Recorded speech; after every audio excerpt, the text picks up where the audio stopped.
สวัสดีค่ะทุกคนวันนี้กุ๊กไก่มีเมนูแสนอร่อยมาฝากทุกคนอีกแล้วนะคะคาโบนาร่านั่นเอง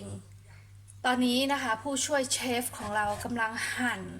3 ชั้นเป็นแฮม3 ชั้นของที่นี่นะคะที่เมืองไทยสามารถใช้หมู3 ชั้นได้เลยนะคะอย่าไปหาแฮมอย่างอื่นมาใช้นะคะหมู3 ชั้นนี่แหละใกล้เคียงที่สุดนะหั่นเป็นลูกเต๋าก็ได้นะคะหั่นเป็นแผ่นๆประมาณนี้ก็ได้นะนี่นะคะสูตรดั้งเดิมนะคะจะใช้แก้มหมูนะคะซึ่งเป็นส่วนที่มีเนื้อติดมันเหมือนกันเพราะฉะนั้นใช้3 ชั้นแทนได้เลยค่ะตั้งน้ำนะคะเตรียมต้มพาสต้า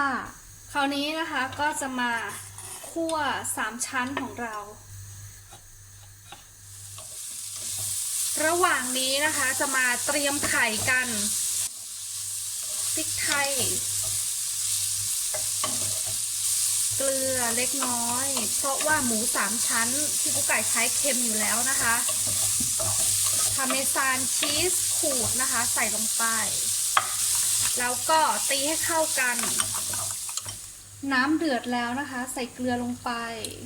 สปาเกตตี้นะคะสำหรับ3ที่กุ๊กไก่ใส่ไปทั้งหมด220 กรัมนะคะ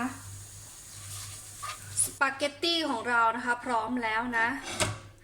ตักใส่มาเลยนะคะตอนนี้นะคะกุ๊กไก่เปิดแก๊สที่กระทะนี้อีกรอบหนึ่งนะคราวนี้จะใส่ไข่ลงไปนะคะ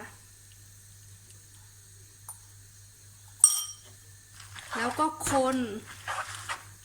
สูตรดั้งเดิมนะคะบางสูตรบางที่นะเขาจะไม่เปิดแก๊สเลยนะคะเขาจะชอบไข่แบบที่เป็นครีมจะไม่ให้ไข่สุกคนให้เข้ากันอย่างรวดเร็วนะคะให้ไข่มันเกาะเส้นนะใครชอบแบบนี้นะคะเป็นครีมหน่อยๆไข่ยังสุกไม่ทั่วถึงก็หยุดได้เท่านี้นะคะจัดใส่จานได้เลย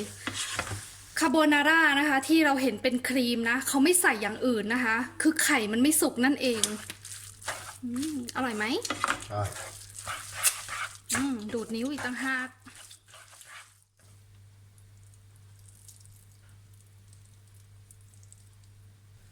นี่แหละค่ะคาโบนาร่านะคะที่ชาวอิตาเลียนทำกินเองที่บ้านนะคะอร่อยง่ายลองทำกันดูนะคะสวัสดีค่ะ